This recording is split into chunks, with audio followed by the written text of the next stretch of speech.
Welcome graphics design ফুল কোর্সে আপনাকে স্বাগতম। এটি আমাদের দ্বিতীয় ভিডিও। আপনি যদি প্রথম ভিডিওটি মিস করে থাকেন তাহলে ডিসক্রিপশন বক্স থেকে অথবা আই কার্ডে থেকে প্রথম ভিডিওটি করে আসবেন। আমরা এই কোর্সটিতে গ্রাফিক্স ডিজাইনের A to Z শেখাবো। এখানে poster design, flyer design, logo design, brochure design, social media post design অর্থাৎ গ্রাফিক্স ডিজাইনের A to Z step by step শেখানো হবে। তো আপনি চাইলে আমাদের সাথে কোর্সটিকে সম্পূর্ণ করতে পারেন।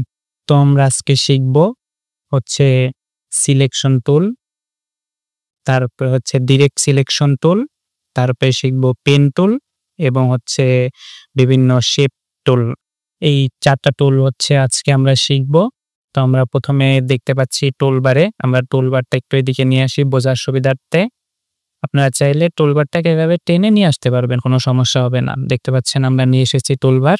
দেখতে পাচ্ছেন এই প্রথম যে টুলটা, এটাকে বলা হচ্ছে সিলেকশন টুল। আমরা এখানে ধরার সাথে সাথেই দেখতে পাচ্ছেন নিচে চলে আসছে সিলেকশন টুল লেখা। তারপরেরটা দেখি, এখানে হচ্ছে ডিরেক্ট সিলেকশন টুল। তারপরে এটিকে বলা হচ্ছে পেন টুল। তারপরে এটিকে দেখতে পাচ্ছেন রেক্টেঙ্গুলার টুল। এখন আমরা একটি একটি করে শিখব। দেখতে পাচ্ছেন ডিরেক্ট সিলেকশন টুলের নিচে একটি ছোট্ট একটা আইকন রয়েছে। এইখানে রেখে যদি আমরা মাউসের রাইট ক্লিক করি তাহলে এখানে আরো দুটি টুল দেখতে পাবেন। আবার যদি পেন টুলের এখানেও দেখতে পাবেন নিচে ছোট্ট একটা আইকন রয়েছে। এখানে রেখে যদি আমরা মাউসের রাইট ক্লিক করি এখানে আরো তিনটি টুল রয়েছে। আবার যদি রেক্টেঙ্গুলার নিচেও দেখতে পাবেন ছোট্ট একটা আইকন রয়েছে। এখানে যদি দেখে আমরা মাউসের রাইট ক্লিক করি এখানে আরো অনেকগুলো টুল চলে আসবে। আপনি যদি এই টিপ চিহ্নতে ক্লিক করেন তাহলে দেখতে পাচ্ছেন এরকম হয়ে যাবে। আমরা চাইলে আবার আগের অবস্থানে ফিরে যেতে পারি। এখন আমরা আস্তে আস্তে শিখব।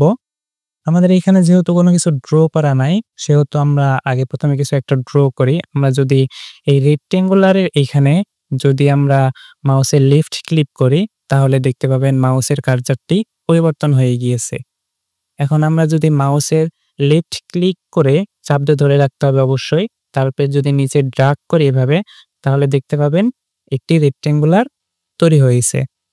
এখন আমরা এখান থেকে সিলেকশন টুলটি সিলেক্ট করব। সিলেকশন টুলটি সিলেক্ট করার পরে আপনি এই পাথ, এই প্রত্যেকটা যে লাইন দেখতে পাচ্ছেন, এই যে লাইন, এই যে লাইন, এই যে লাইন, এগুলোকে পাথ বলে। আপনি এই পাথের উপর চাপ দিয়ে রেখে এটিকে এভাবে মুভ করতে পারবেন। দেখতে পাচ্ছেন আমরা কত সুন্দর মুভ করতেছি। আপনি যদি এই কর্নারগুলোতে মাউসের বাটনটি রাখেন তাহলে দেখতে পাবেন মাউসের কার্সারটি পরিবর্তন হচ্ছে। দেখতে পাচ্ছেন প্রত্যেকটি মাউসের কার্সার পরিবর্তন হচ্ছে। এভাবে করে আপনি চাইলে এটিকে এভাবে ছোট করতে বা বড় করতে পারেন। অবশ্যই মাউসের লেফট কিটা চাপ দিয়ে ধরে রেখে এভাবে ড্র্যাগ করতে হবে, তাহলে খুব সহজে এভাবে ছোট বড় আপনার মন মতন করতে পারবেন। এখন আমরা যে কাজটি দেখব সেটি হচ্ছে এখান থেকে যদি আমরা দেখতে পাচ্ছেন এখানে হচ্ছে কিছু পয়েন্ট রয়েছে। এখানে একটা পয়েন্ট, এখানে একটা পয়েন্ট। এখানে দিলে মাউসের কার্সার একরকম হবে, এখানে আনলে মাউসের কার্সার একরকম হবে। আমরা যদি প্রত্যেকটা পয়েন্টের যে কোনো একটিকে ধরে হচ্ছে একটু নিচের দিকে ড্র্যাগ করি দেখতে পাবেন শেপটি একটু রাউন্ড হয়ে যাবে। এর কর্নারগুলো রাউন্ড হয়ে গিয়েছে। দেখতে পাচ্ছেন কর্নারগুলো রাউন্ড হয়ে গিয়েছে। এখন ধরুন আমরা যে কাজটি করতে চাচ্ছি, ধরুন রাউন্ড আমরা রাখবো না, শুধু চাচ্ছি আমরা এই এক পাশটা রাউন্ড হবে, শুধু এই এক পাশটা। তাহলে আমরা কি করব, এখন হচ্ছে এখান থেকে হচ্ছে ডিরেক্ট সিলেকশনটা সিলেক্ট করব। সিলেক্ট করলাম, মাউসের লেফট কি চাপ দিয়ে ধরে রেখে যে পাশটা কর্নার করতে চাই সেভাবে সেটিকে এভাবে টান দিয়ে ড্র্যাগ করে সিলেক্ট করব। আপনি এভাবেও সিলেক্ট করতে পারেন অথবা এই কর্নারটাও সিলেক্ট করতে পারেন। তাহলে দেখতে পাবেন এখানে শুধু একটা সেই আইকনটি চলে এসেছে। কিন্তু আমরা যদি সিলেকশন টুল দিয়ে সিলেক্ট করি তাহলে দেখতে পাচ্ছেন চারপাশেই সেই আইকনটি চলে এসেছে। আবার কিন্তু আমরা যদি ডিরেক্ট সিলেকশন টুল দিয়ে সিলেক্ট করি, আমরা যেখানে চাপ দিব শুধু সেখানে সেই আইকনটি চলে আসবে। দেখতে পাচ্ছেন আমরা চাইলে এখন এখানে চাপ দিলাম, আমরা শুধু এই কর্নারটা রাউন্ড করব। এখানে চাপ দিলে এই আইকনটা আসবে। তারপর এটিকে টেনে এভাবে আপনি আপনার পছন্দ মতন রাউন্ড করতে পারেন। এখন হচ্ছে আমরা শেপটিকে হচ্ছে কালার চেঞ্জ করব। এখানে সাদা কালার আছে, আমরা দেখতে পাচ্ছেন উপরে অনেকগুলো অপশন রয়েছে, এখানে দেখতে পাচ্ছেন এখানে হচ্ছে ফিল কালার, এটাকে বলে স্টক কালার। আমরা ফিল কালার এখানে চাপ দিব, চাপ দেওয়ার পরে দেখতে পাবেন অনেকগুলো কালার চলে আসবে। এখান থেকে আপনি আপনার পছন্দ মতন কালার সিলেক্ট করতে পারেন। আমি এখান থেকে নীল সিলেক্ট করতেছি। তারপরে দেখতে পাবেন যে আমরা যদি এই শেপটিকে ধরে একটু বাইরে নিয়ে আসি তাহলে দেখতে পাবেন নীল কালারের উপরে একটি কালো কালারের মতন একটি বর্ডার রয়েছে, এটিকে বলে স্টোক। দেখতে পাচ্ছেন আপনারা, আমরা এটিকেও চাইলে পরিবর্তন করতে পারবো। তার জন্য অবশ্যই সিলেকশন টুল দিয়ে শেপটি কিভাবে সিলেক্ট করব, তারপরে এই স্টক থেকে এটিকে আপনি যে কালার করতে চান সেটি দিয়ে দিবেন। আমরা লাল কালার দিচ্ছি বোঝার সুবিধার্থে। তারপরে দেখতে পাচ্ছেন চারপাশে লাল হয়ে গেছে। আপনি চাইলে এটিকে বাড়াতে পারেন, তাহলে আরো ভালো বোঝা যাবে। এখান থেকে স্টক যে লেখাটি দেখতে পাচ্ছেন এটিকে আপনি আপনার মন মতন বাড়িয়ে দিবেন। এখন দেখতে পাচ্ছেন ভালো বোঝা যাচ্ছে। এভাবে করে চাইলে আপনি ফিল কালার ও স্টক কালার অ্যাড করতে পারেন। আমরা চাচ্ছি যে স্টকটি থাকবে না, মানে এই লাল বর্ডারটি থাকবে না, তাহলে আমরা কি করব, অবশ্যই সিলেকশন টুল দিয়ে শেপটিকে সিলেক্ট করব। তারপরে এখানে দেখতে পাচ্ছেন স্টকের যে আইকনটি রয়েছে এটির উপর চাপ দিব। এখান থেকে দেখতে পাচ্ছেন কাটা এই চিহ্নটি রয়েছে অর্থাৎ নান, এখানে চাপ দিব। তাহলে দেখতে পাবেন যে শুধু ফিল কালারটি থাকবে, কোন স্টক কালার থাকবে না। এভাবে করে আপনি যদি আবার চান, এভাবে করে আপনি যে কোনো শেপ তৈরি করতে পারবেন। আপনি যদি আবার চান এই শেপটিকে ডিলিট করে দিবেন, আপনি এই শেপটিকে সিলেক্ট করবেন, তারপরে কিবোর্ড থেকে ডিলিট প্রেস করবেন, তাহলে অবশ্যই শেপটি ডিলিট হয়ে যাবে। এখন আমরা যদি শেপের উপর চাপ দিয়ে এখান থেকে রাইট ক্লিক করি তাহলে অনেকগুলো অপশন দেখতে পাবেন। এখানে রাউন্ড, রেক্টেঙ্গুলার রয়েছে, ইলিপস রয়েছে, পলিগন রয়েছে, স্টার রয়েছে, ফ্ল্যাট টুল রয়েছে। আমরা একটি ইলিপস আঁকি, মানে সেটি হচ্ছে বৃত্ত। দেখতে পাচ্ছেন কত সুন্দর বৃত্ত হচ্ছে। অবশ্যই মাউসের লেফট ক্লিক চাপ দিয়ে ধরে ড্র্যাগ করতে হবে, এভাবে চাপ দিয়ে ধরে ড্র্যাগ করতে হবে, চাপ দিয়ে ধরে ড্র্যাগ করতে হবে। কিন্তু দেখতে পাচ্ছেন আমরা যদি চাপ দিয়ে ধরে ড্র্যাগ করি তাহলে শেপটি সম্পূর্ণ শেপ হচ্ছে না, মানে সম্পূর্ণ মাপ মতন হচ্ছে না। এটি করার জন্য আমরা কি করতে পারি, কিবোর্ড থেকে শিফট চাপ দিব। শিফট চাপ দেওয়ার পরে মাউসটি এভাবে ড্র্যাগ করব, তাহলে সুন্দর একটি সার্কেল তৈরি হবে। ঠিক সেম ভাবে আমরা যদি এখান থেকে রেক্টেঙ্গুলারটি সিলেক্ট করে নেই, আবার শিফট চাপ দিয়ে যদি আমরা এটিকে ড্র করি তাহলে দেখতে পাচ্ছেন বর্গাকার একটি শেপ তৈরি হবে। এভাবে করে আপনি আপনার পছন্দ মতন শেপ তৈরি করতে পারেন। এখন আমরা সবগুলো শেপকে ডিলিট করে দিতেছি। আমরা সবগুলো শেপকে একবারে ডিলিট করার জন্য মাউসের লেফট কি চাপ দিয়ে ধরে এভাবে মাউসটিকে নিচের দিকে ড্র্যাগ করব, তাহলে দেখবেন সবগুলো সিলেক্ট হয়ে যাবে, সবগুলো এখন একসাথে নাড়াচাড়া করানো যাবে। এখন কিবোর্ড থেকে ডিলিট কি চাপলেই ডিলিট হয়ে যাবে। এখন আমরা একটু পেন টুল সম্পর্কে জানি। দেখতে পাচ্ছেন এটি হচ্ছে পেন টুল, আমরা জাস্ট এখানে সিলেক্ট করব। তারপরে দেখতে পাচ্ছেন এখানে ফিল কালার আর হচ্ছে স্টক কালার, এই জিনিসটি মাথায় রাখতে হবে। বা আপনারা এই আইকন থেকেও বা আপনারা এই টুলবার থেকেও দেখতে পারেন, এই উপরেরটি হচ্ছে ফিল কালার আর নিচেরটি হচ্ছে স্টক কালার। এখানে ফিল কালার দেওয়া আছে, স্টক কালার বন্ধ করা আছে। আপনারা যদি উল্টা করতে চান তাহলে এখানে যে আইকনটি দেখতে পাচ্ছেন এটিকে চাপ দিবেন, তাহলে দেখতে পাবেন ফিল কালার অফ হয়ে যাবে, স্টক কালারটি নীল হয়ে যাবে। আবার চাইলে এটিকে ঘুরিয়ে দিতে পারেন।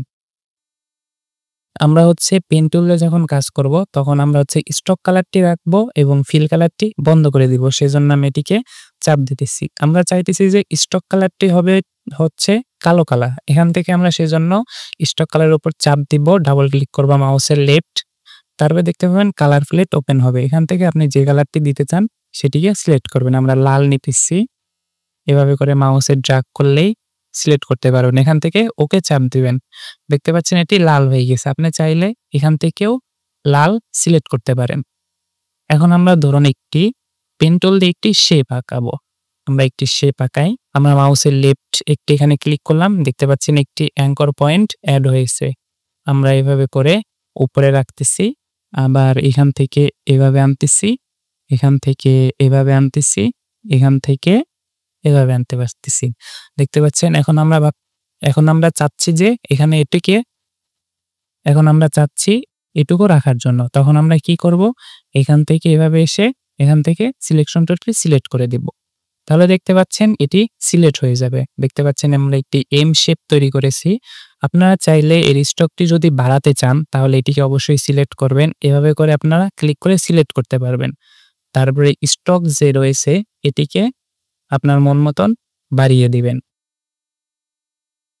দেখতে পাচ্ছেন আমরা বাড়িয়ে দিয়েছি। আমরা খুব সহজে একটি এম শেপ তৈরি করতে পারলাম। এভাবে করে আপনি আপনার মন মতন ড্র করতে পারেন। আমরা আবার চাচ্ছি যে আরেকটা শেপ তৈরি করি। দেখুন আমরা পেন টুল সিলেক্ট করেছি। এখান থেকে আপনি আপনার মন মতন এভাবে করে শেপ তৈরি করতে পারবেন। দেখতে পাচ্ছেন আরেকটি শেপ তৈরি করেছি। আমরা স্টপটিকে আরেকটু কমিয়ে নেই, তাহলে আরো সুন্দর হবে। এখান থেকে আমরা এভাবে করে আপনি সিলেক্ট করে কিবোর্ড থেকেও দিতে পারেন। তারপরে আমরা পেন টুলটি সিলেক্ট করব। তারপর আরেকটি শেপ আমরা তৈরি করি। দেখতে পাচ্ছেন আরেকটি শেপ তৈরি করেছি। আপনারা চাইলে এভাবে খুব সহজেই শেপ তৈরি করতে পারেন। এখন আমরা পেন টুলে রাইট ক্লিক করলে দেখতে পাবেন যে আরো কতগুলো অপশন চলে আসবে। আপনি যদি দ্বিতীয়টিকে সিলেক্ট করেন, আপনি যদি দেখতে পাচ্ছেন যে এখানে অ্যাঙ্কর পয়েন্ট রয়েছে, একটি অ্যাঙ্কর পয়েন্ট, একটি অ্যাঙ্কর পয়েন্ট, একটি অ্যাঙ্কর পয়েন্ট, একটি অ্যাঙ্কর পয়েন্ট। আপনি যদি এর মাঝে কোনো অ্যাঙ্কর পয়েন্ট অ্যাড করতে চান, তাহলে হচ্ছে এখান থেকে দ্বিতীয়টি সিলেক্ট করবেন। তারপর যেখানে অ্যাঙ্কর পয়েন্ট অ্যাড করতে চান সেখানে এসে জাস্ট একটি ক্লিক করবেন। তাহলে দেখতে পাবেন এখানে একটি অ্যাঙ্কর পয়েন্ট অ্যাড হয়ে গেছে। এখানে আমরা কেন অ্যাঙ্কর পয়েন্ট অ্যাড করব? এটি ডিজাইনের সময় অনেক সময় প্রয়োজন হবে।